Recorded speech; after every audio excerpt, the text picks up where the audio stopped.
Magandang araw mga katagay, RP Gaming here para sa ating Ragnarok Origin Global content.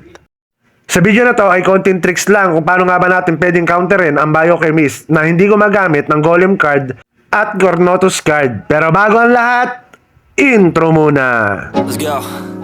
Yo, I'm like an addict, do I gotta have it. I ain't even playing, got a really bad habit. If it moves, gotta grab it, fuse like a magnet. Lose, won't have it till I'm doomed in a casket. I ain't playing, got a weird. So yun nga mga katagay, kumusta na kayo? Pansin nyo ba, masyado nang marami ang Biochemist ngayon. Kahit nga yung Big 3 dito sa server namin, lumipat na sa Biochemist.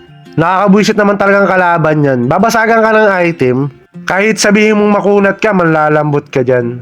Pwede ka naman gumamit ng cards, pero syempre pang weapon lang sa pang armor yun. Mababasag pa rin yung mantle mo saka yung boots. Pwede kang gumamit ng potion, kaso nga lang, pag tinira ka uli, mababasag uli yun. Tapos, hindi ka na pwede mag-potion kasi may cooldown siya. Pwede ka rin naman magpa-protection sa Biochemist nyo, sa guild. Pero, syempre, hindi naman lahat ng party may Biochemist na kasama. So, jahe rin yun. So, paano nga ba natin pwede counterin tong Biochemist? Pero mga katagay, applicable lang tong tricks na to para sa mga sword class.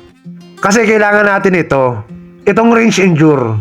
So, ano nga bang ginagawa niyan? Pag nag-injure ka is mawawala lahat ng crowd control effect sa'yo, tas may immune ka ng 2 seconds. Ang magiging problema mo lang dito is tataas yung cooldown ng injure mo. Matadagdagan siya ng 20 seconds pagka level 7. At ang isang kagandahan pa dito is mag-auto repair lahat ng mga broken item mo.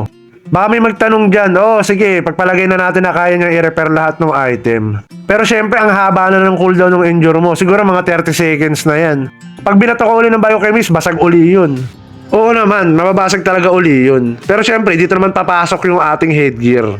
Si Octopus Hat. So, ano naman ang ginagawa nito ni Octopus Hat? May passive siya ng auto-cast na 5% ng level 2 na injure. So, bali magiging combo set natin sila para lagi natin matrigger yung passive ng core.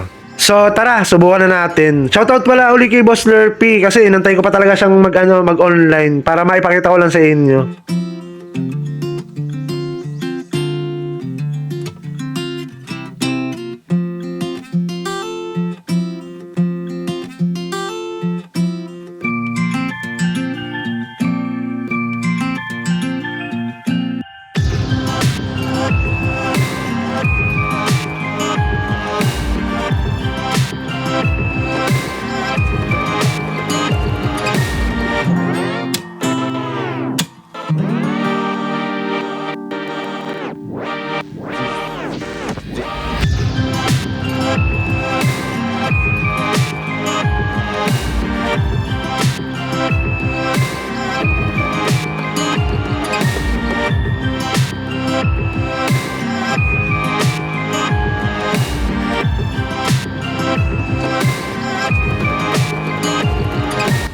So, yun nga mga katagay, napalaking tulong nito sa atin. Lalo na sa War of Imperium, saka sa Guildig. Sakto may Guildig mamaya, ma-testing doon.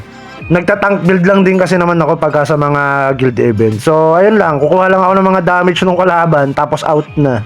Maraming salamat pala mga katagay, nag 1k sub na tayo. At dun sa mga hindi pa nakasubscribe, paki-subscribe po yung ating channel. So, hanggang dito na lang mga katagay. Hanggang sa muli! Happy leveling! Salamat!